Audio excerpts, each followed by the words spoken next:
page, you can see your overall numbers,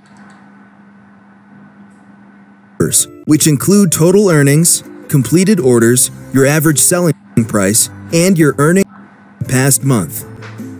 Further down is the overview section with a graph of your orders and net revenue, which includes your tips. Here you can also see the amount of money you could have earned if there weren't any cancellations.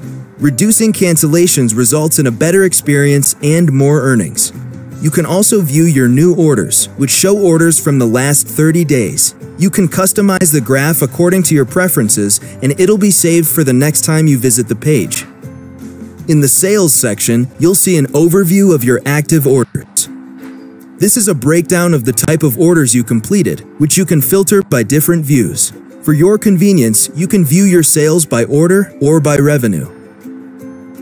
In this section, you'll see an overview of your overall performance as a seller. You'll see a breakdown of standards you need to maintain. Keeping your current seller level requires maintaining these standards. In addition, you need to maintain these standards to reach a higher level. Here you'll see how many buyers rated your work and the breakdown of your ratings. And finally, you can see a map that shows your buyer's location. In the gigs page, you can view the overall progress of your gigs.